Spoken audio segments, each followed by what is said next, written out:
നമസ്കാരം. ഇന്ന് നിങ്ങളുമായി പങ്കുവെക്കുന്നത് ആധുനിക കവിത്രയങ്ങളിൽ പ്രധാനിയായ കുമാരനാശാൻ എന്ന കവിയെയാണ്.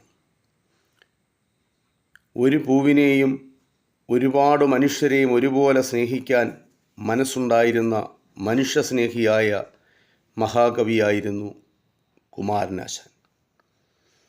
ഇന്ത്യ ബ്രിട്ടീഷുകാരുടെ കീഴിലായിരുന്ന കാലം. അന്ന് കേരളമെന്ന സംസ്ഥാനം രൂപീകൃതമായില്ല. ഇന്നത്തെ തിരുവനന്തപുരം ജില്ല അന്നത്തെ തിരുവിതാംകൂർ നാട്ടുരാജ്യമായിരുന്നു.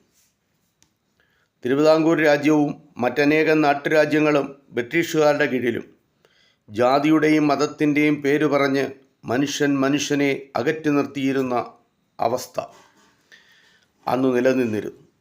സവർണരെന്നും അവർണരെന്നും മനുഷ്യരുടെ വേർതിരിവുള്ള കാലം. ഈ കാലഘട്ടത്തിൽ 1873 ഏപ്രിൽ 12 തിരുവനന്തപുരം ജില്ലയിലെ ചിറയിൻകീഴിനടുത്തുള്ള കായിക്കര ഗ്രാമത്തിലായിരുന്നു കുമാരു എന്ന കുട്ടിയുടെ ജനനം. കുമാരുവിൻ്റെ അച്ഛൻ്റെ പേര് നാരായണൻ, അമ്മ കാളിയമ്മ. ആ ദമ്പതികൾക്ക് 6 ആൺമക്കളും 2 പെൺമക്കളുമായിരുന്നു ഉള്ളത്. അതിൽ രണ്ടാമത്തെ മകനാണ് കുമാരു എന്ന കുമാരനാശാൻ. കുമാരുവിന് 7 വയസ്സുള്ളപ്പോൾ അന്നത്തെ പതിവനുസരിച്ച് കുടിപ്പള്ളിക്കൂടത്തിൽ ചേർത്തു. ഉടയാൻകുഴി കൊച്ചുരാമൻ വൈദ്യൻ എന്ന പ്രസിദ്ധ പണ്ഡിതനായിരുന്നു സംസ്കൃതത്തിൻ്റെ ആദ്യ പാഠങ്ങൾ കുമാരുവിനെ പഠിപ്പിച്ചത്. 14-ാമത്തെ വയസ്സിൽ മികച്ച രീതിയിൽ സംസ്കൃത പരീക്ഷ പാസ്സായി. പിന്നീട് കുമാരു കൂട്ടുകാരും ഒന്നിച്ച് പ്രൈവറ്റായി ഇംഗ്ലീഷ് വിദ്യാഭ്യാസം ആരംഭിച്ചു. വായനയുടെ ലോകത്തേക്ക് ആഴ്ന്നിറങ്ങുകയും ചെയ്തു. ഇതിനിടയിൽ കുമാരു ഒരിടത്ത് കണക്കെടുത്ത് ജോലിയിൽ ചേർന്നു. അക്കാലത്ത് തന്നെ കുമാരു തൻ്റെ കാവ്യരചനാ പ്രവർത്തനങ്ങൾക്കും തുടക്കം കുറിച്ചു. ചിലതൊക്കെ അച്ചടിച്ചു വരികയും ചെയ്തു.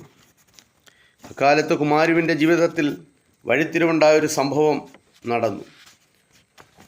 അത് അദ്ദേഹം ശ്രീനാരായണ ഗുരുവുമായി പരിചയപ്പെട്ടതാണ് ആ വലിയ സംഭവം. ഗുരുവിൻ്റെ സ്വാധീന ഫലമായി കുമാരു ആത്മീയ ജീവിതത്തിൽ ആകൃഷ്ടനായി.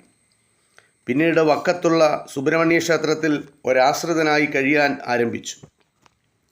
ഇക്കാലത്ത് ക്ഷേത്ര പരിസരത്തുള്ള വിദ്യാർത്ഥികളെ സംസ്കൃതം പഠിപ്പിച്ചിരുന്നു.